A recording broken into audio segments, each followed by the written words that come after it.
Good morning, Springfield. This is Steve McAllister, and this is my lovely wife, Rachel. Hi. And this is Silver Linings. We're glad that you're tuning in with us this morning.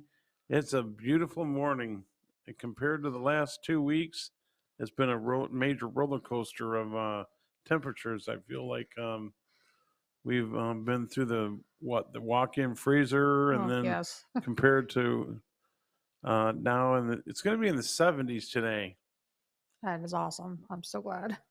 Finally, I think it's going to finally warm up and stay warming up, and I don't think we see any more cold in our future. At least, I hope not. Of course, we're originally from the north, and so it could it could be cold until May. Oh, that is very true. Yeah. So we've had a good week. Have you had a good week? Well, yeah, I think a little bouts here and there, but yeah, it's actually been a pretty good week. So Yeah, you've been working extra hard. Yeah. it's spring break. It's spring break, so we're pretty busy down there Yeah. in Branson. So Well, I don't remember. Of course, I remember spring break, and I don't think it was. No, in Florida, it's really popular, and I'm sure in elsewhere, but down here, I didn't. It's been probably as far as I know. Anyway, the spring break that I remember growing up. well, yeah, I think it's a big difference between being like a student and being, compared to working, in being in tourism. So I think there's a kind of a different feel to um, the busyness. So I think that's kind of what the difference is. So Yeah, there's a lot of shows opening up between today and the end of March. So, and we know that you've got a third show opening up today. And I think it's today. Don't quote me on that, folks. Check with Branson.com or explorebranson.com to find out where all the shows are, when they're, because there's a few shows still not open. oh So yeah, we don't want to be saying that the shows are opening when they're not quite open yet. Well, we've got a very special show. Again, we're going to have this young lady over here. We're going to turn the tables, and she's going to interview me. This is actually part two. So if you want to hear what I had to say at the very beginning, you'll have to go to X Media Group or xmediagroup.com and follow last week, what was the date last week? oh my goodness. Oh, I'm so tired.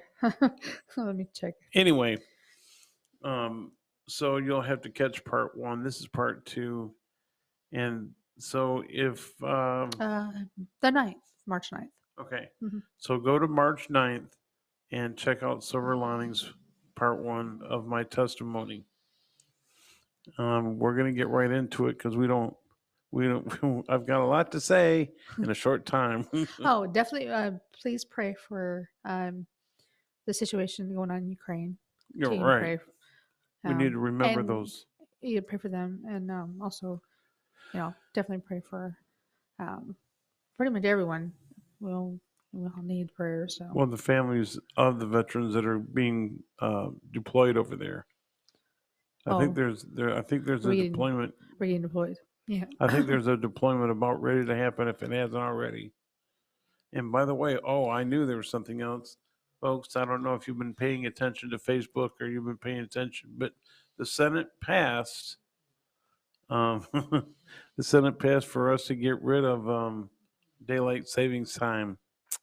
So in November, you don't have to worry about springing forward your clocks because that's over. No, it's falling back, honey. Or why do I see spring I forward? don't know. This is actually spring forward And fall back. and then fall back. So Well, apparently that's not happening anymore. So, yeah, the Senate. So since the Senate passed it, wow, I never thought I'd hear the day of getting rid of daylight savings time. well, there was a purpose behind it, but the reason why they had it. Yeah. Anyway, well, let's begin the show, and folks, uh, put your seatbelts on and buckle up. All right. Well, part two. Um, we wanted to talk about there was something that happened in 1987, and wanted to ask you what happened. Well, since I can't remember exactly where we left off, I think it was my high school years. Yeah, I think it probably was. So Yeah, that was before.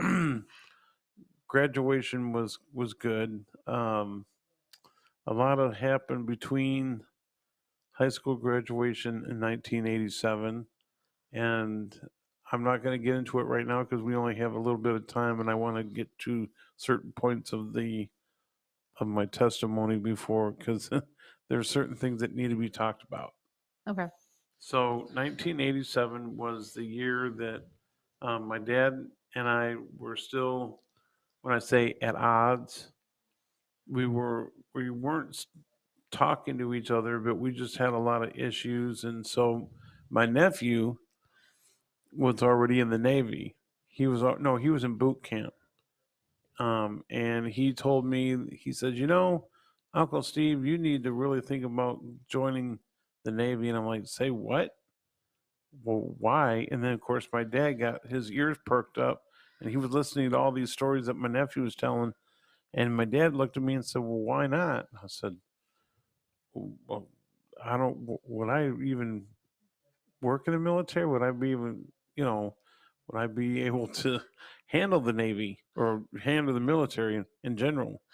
I think you want to insert that. I think the reason why your dad probably was really excited about it was that he had served in the army Mm during World War II. He was in Germany. Um, was it communications? hmm. Mm And uh, and he actually received what, two Purple Hearts hmm. Mm hmm. while he was there. So for him it was kind of a um, something you guys could relate to, being served in the service. So that's why I And, wanted to insert that in there. right. Well, thank you. But I think what happened is because we had the odds that we did have, and there was that abuse that was going on in the early years, and the verbal abuse especially. I wanted to do something that would please him. At the time, I wanted to please him, and the only way to please him is to do something that he would be happy about and want me to be a part of because I was not a mechanic, and that just kind of blew things out of the water for him. He's not ever going to be a mechanic. I just wanted to please him. So I thought, um, I'm going to join the military.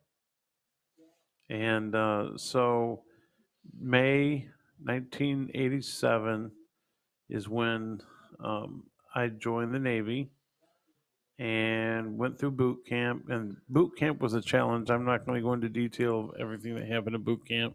It was just a challenge. Well, I realized that I was having physical difficulties.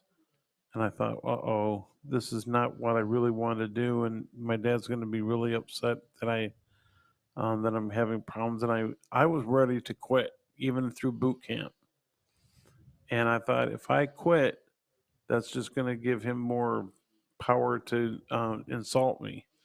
So what I did is I just went ahead and went through boot camp, but I started having problems in boot camp. I was going to the sick bay or whatever you want to call it. Um, I forgot what it was called. I'm not going to be official about it, but um, I went there and they were saying something about my legs. And I thought, well, okay, well, you need to go back and you need to get exercise. You need to exercise first of all. And they thought, okay, you've haven't been used to all this exercise. Maybe you need more PT. I don't know. But the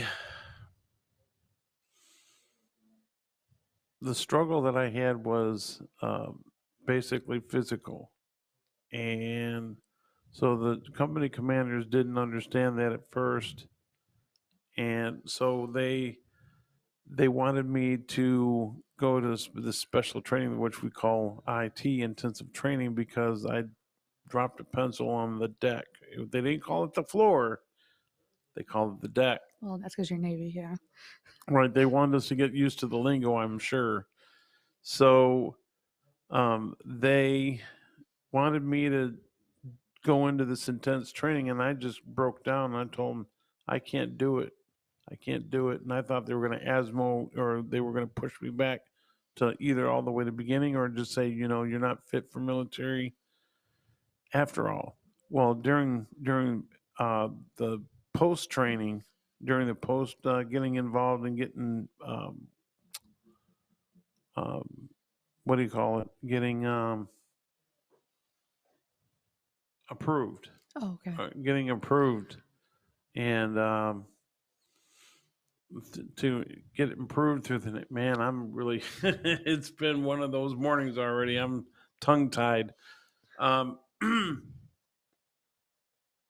I just I'm thankful for the Lord. I'll just put it that way that I got in. But when I found out later on why, and I'll get into that, why I had to leave the military, it kind of hurt that why didn't they discover something in what we call as or MEPS, the MEP station where they approve everybody, whether they approve or disapprove of you getting into the Navy. It was a medical team. Anyway, so without rambling on too much more, I just know I went through boot camp and I graduated and I went to a ship out in the West Coast. And I've always wanted to go out to the West Coast of California. And a lot happened, good and bad, out there. But I was really glad that I got a chance to meet some friends out there. And while I was out there, I joined a church, Lighthouse Baptist Church. And of course, then while I was in the Navy, while things were happening that shouldn't have been happening, and I realized something was missing, and I didn't understand. I was going to church, everything I thought was fine, and then in 1987, around Thanksgiving time, this evangelist came from Northern California. Yeah, Northern California. Anyway, he was teaching and preaching that whole week. And so I think it was the last night that he was there. And he said, there's a few of you, and there's a few of you here I know that are struggling with something. And I don't know if it's salvation or what it is, but you need to go about the Father's business and you need to make it right. And so that's when I decided. I looked at him. I was looking around, and the Holy Spirit was basically knocking at my door, going, "You know what you need to do. You need to." And I think I was like, "I need to reassure myself I'm really saved." And so, um, he at the end of his message, he was at the end of his talk, the end of his message, he kind of was looking around. He said, "I want people that are sincere about their salvation to look up at me." And so I did. And of course, my roommates that I had at the time, they weren't really looking around. They had their heads bowed. And he looked at me and said, "Son, do you know if you died today, you'd go to heaven? 100% sure you go to heaven." And I just shook my head slowly, no. Because what happened was when I was in boot camp and then on the ship, a lot of things happened. Words were said, the the four-letter words were said, Yeah. Oh, yeah. and I just and I felt like there was no shame or there was no guilt until that time that I actually went to church that whole week and found out maybe I really do need to get saved. Maybe I thought I was all those years, and so that's what happened. I went forward, and my roommates came around me and knelt with me, and I was baptized the same night. So the Lord saved my soul.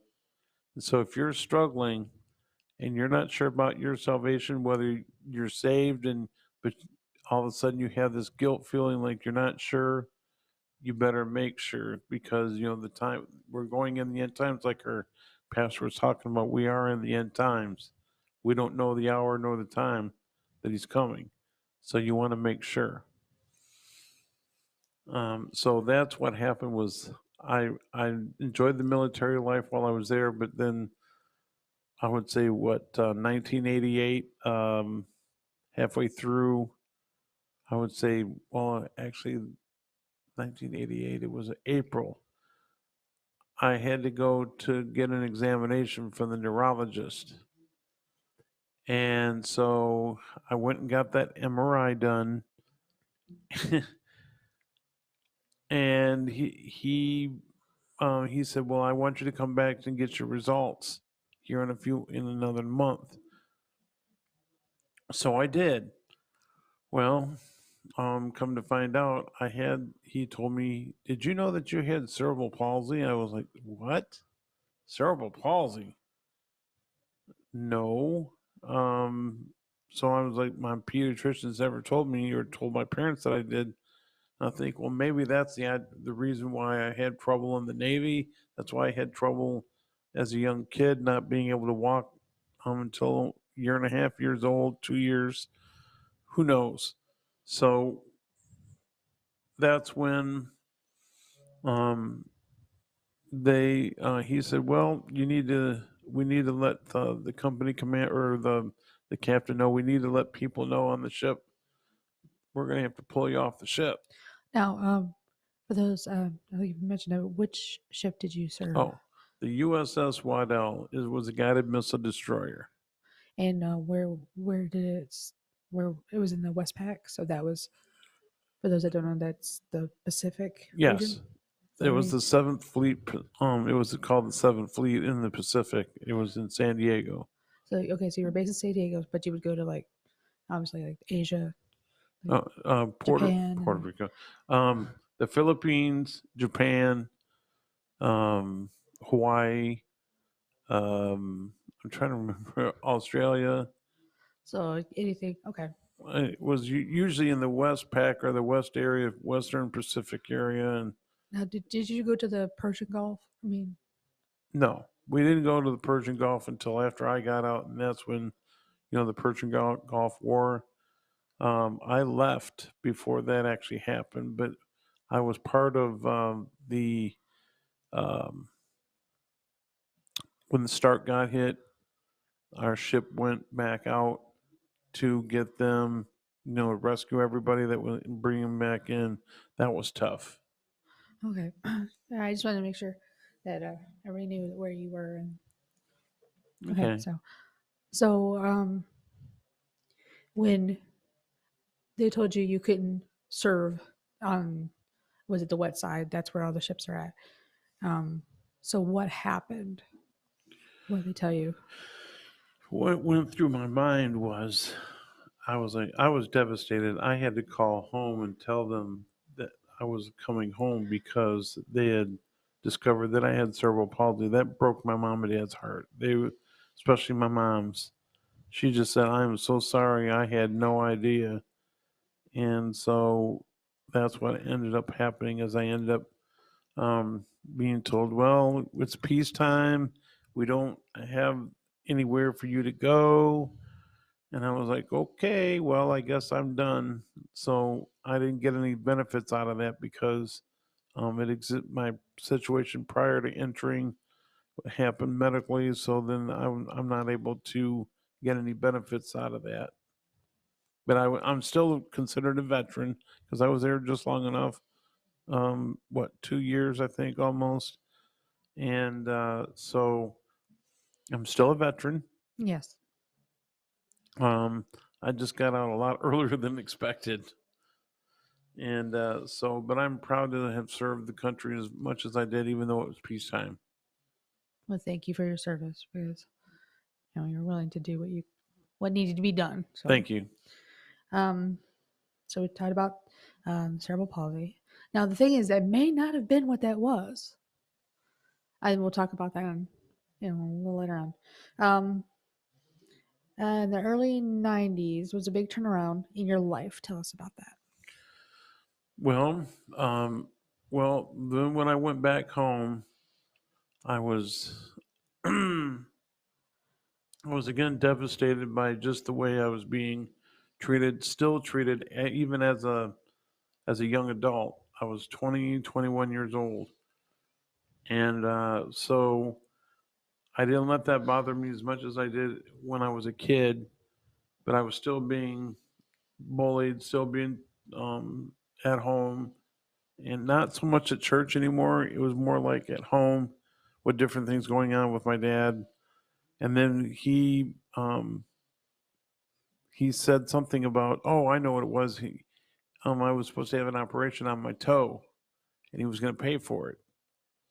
Well, then come the day of the surgery, he backed out, and so I went ahead with the surgery because I was going to do it myself. But because he argued with me, he stopped talking to me, and for 9 years he didn't talk to me.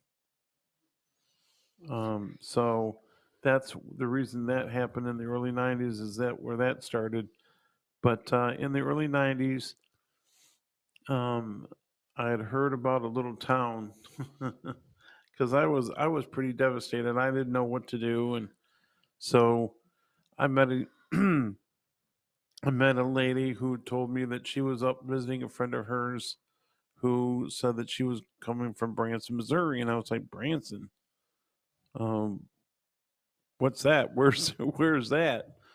And it's in the Ozark Mountains. Well, I didn't even know Oh about yeah. Branson. I wouldn't know about the Ozark Mountains, so I was invited to come down here and search the place over and find out what I if I could make it or not. And so I got a job at the hospital at Skaggs at the time. It's Cox now, but it was Skaggs at the time, and that's when I got a job there, and I really started enjoying myself. And long story short, I was here for about 3 years, and my aunt got real sick, and my mom and dad told me that I needed to come back home because nobody else was available to take care of her but me. So, March of '96, I came home, and it was interesting because now we're going to move into like the middle '90s, but the early '90s, I went through a long transition. I went through a lot in '93, '94, '95, '96, but we're going to jump ahead to '96. So, because when I moved back, I was able to go to a church in Ypsilanti, Michigan, and be a junior church director.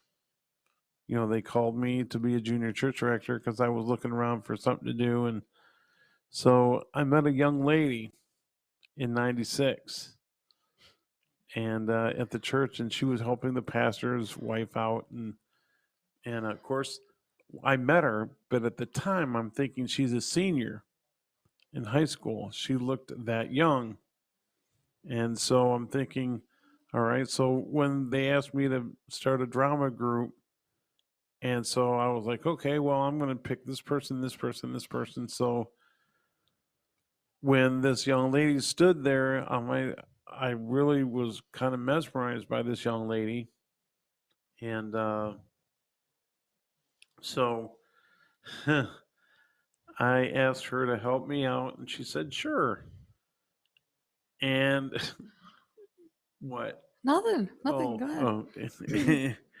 And so her friend kept on telling me, nudging me, going, hey, ask her out, ask her out, ask her out. I'm like, I'm not going to ask her out. She's, you know how old she is? She's like 17 years old. And she started laughing. I'm like, what are you laughing about? She's like, no.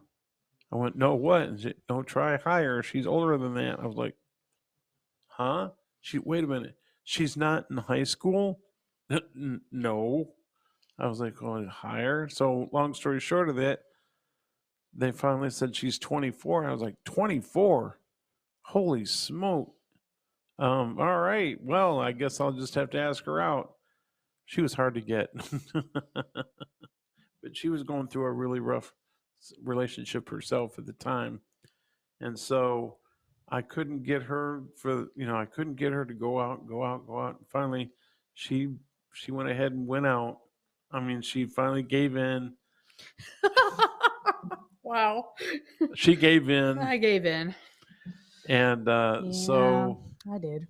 So I just admitted that it was me. well, so who I'm basically talking about is that she's sitting right across from Yeah, it me, was me. And Yeah. so that June 26th, 1996 is when we went on our first date. Mm-hmm.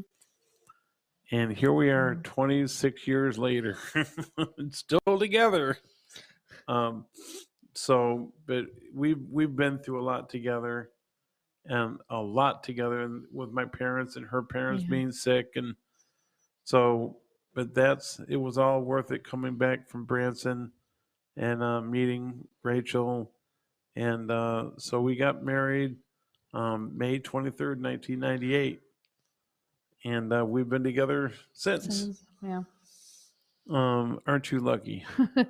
Yeah. Yeah, I am. Okay, good. That was a good answer. I I'm on didn't the pay. air here, you know. Oh, What else are you gonna say, oh right? yeah. Oh, not Okay, good.